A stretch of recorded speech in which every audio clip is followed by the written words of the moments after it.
दोस्तों की हाल चाल ने जनाब तुम देखते पे हो अपना देश पंजाब टीवी ते मैं थोड़ा मेज़बान मोहम्मद नदीम खरल। सब तो पहले अपने चैनल को करना है सबसक्राइब ते बेल आइकन के बटन को करना है प्रेस कि मेरी हर आने वाली अच्छी और बेहतरीन वीडियो थोड़े तक पहुंचे। और तुम देखो सब तो पहले हमेशा की तरह अच्छी कोशिश और नीली दे प्यो जानवर लैके थोड़ा वीर नदीम खरल हाजिर होता है। अजे लैके हाजिर होया अल्लाह के फजल लैके पहलन झोटी है, पिछले पैर दो में धोते ने और बड़ी आला क्वालिटी दी है। देखनी तुम आप है, पसंद खुद करनी है। अनमोल सोहने सुथरे ते सुच्चे इंशाल्लाह मुल करावांगे। बाकी लैने देने मुकद्दर ने।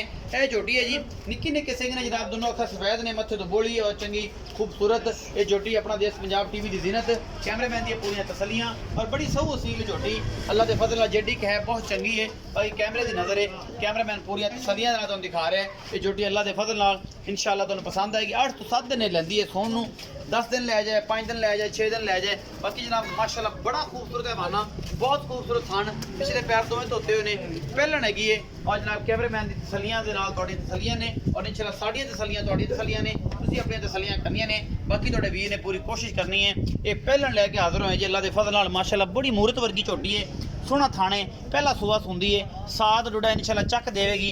अगर ये इंशाल्लाह को 5-6 दिन कट गई इंशाल्लाह कटेगी। अजे झोटी ने बिल्कुल भी नहीं पता इसका की हिसाब था, बिल्कुल बरीक है और जनाब सही मकूल मुल्लां दी झोटी है। बाकी अपना देश पंजाब टीवी हमेशा कोशिश करता है कि नीली के जानवर तुहाडे वास्ते लैके हाजिर। टोरो जी एन लै जाओ, पट्ठियां छड़ दो।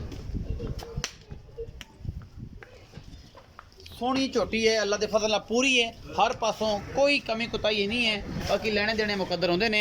अपना देश पंजाब टीवी हमेशा अच्छे नीली दे और प्योर ब्रांड के जानवर लैके हाजिर होता है। बाकी लेने देने मुकद्दर ने। आओ जी क्या सब आओ।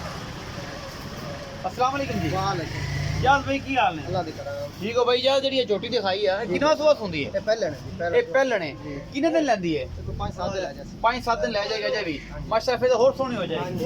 अच्छा नीली दी है? एक दोस्त दी है, अच्छा प्योर नीली दी है। हाँ ते तैਨੂੰ पता है अपन दादे घड़े लै जांदे होने। हाँ दोस्त दा प्यारा तो मेरी छोटी बेटी घर दी है। घर दी उन्हां दी। अच्छा की मोहब्बत प्यार वाला मुल करते हो? 2 लाख ते 5 हज़ार ਇਹਦੇ ਸੂਦ ਦੀ ਇਹਦੇ मतलब ਜਿਹੜਾ ਹੈ सारी ਹਰ गारंटी ਚੀਜ਼ वादा ਦੀ गारंटी ਗਾਰੰਟੀ, बाहर दी सूद वादा घट जो है हर दी गारंटी मेरी गारंटी। मोहब्बत प्यार वाला ਕੀ ਮੁੱਲ ਹੈ ਜੀ? 2 लाख ते 5 हज़ार 2,05,000 रुपया। ਇਹਦੇ ਵਿੱਚ ਕੋਈ ਲਾਡ ਪਿਆਰ ਵੀ ਹੋਵੇਗਾ?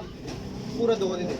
पूरे 2 ਦੀ फाइनल? मकूल मुल जोटी दा बिल्कुल मकूल आपा करदे पे ਇਹਦੇ ਚੋਂ ਗੱਲ ਨਹੀਂ ਹੈ। जोटी ਹਾਂ ਪੂਰੇ 2 ਦੇ ਦੇਗੇ। ਫਿਰ ਵੀ ਕੋਈ ਸੱਜਣ ਆਏਗਾ ਤਾਂ ਹਯਾ ਹੋਵੇਗਾ? ਉਹਨੂੰ ਕੋਈ ਨਹੀਂ, ਕੋਈ 5 हज़ार ना फर्क। ਕੋਈ ਸੱਜਣ ਆਏਗਾ ਤਾਂ ਹਯਾ ਹੋਵੇਗਾ। और थोड़ा बहुत हो जाए, थोड़ा बहुत मजीद भी हो जाएगा। 2 लाख रुपया मजीद डिमांड करते हैं मोहब्बत प्यार वाली। और वो कोई चाहता भी है ने होर जिसे सज्जन है, लेकिन थोड़ा जिहा सिगड़ पानी होना है, ज़्यादा नहीं रौला रप्पा है। बाकी थोड़े सामने है, बड़ी मूरत वर्गी झोटी है, नीली दी है, कोई शक नहीं। अच्छी लगे तो वीडियो लाइक शेयर तो कमेंट जरूर करना है। और राय देने वास्ते कमेंट सेक्शन खुला है, हमेशा तुम वो वास्ते सानू अपनी राय दे सकते हो। अपना बहुत सारा ख्याल रखा जे, मिलेंगे अच्छी बेहतरीन और नया वीडियो लैके। अल्लाह ने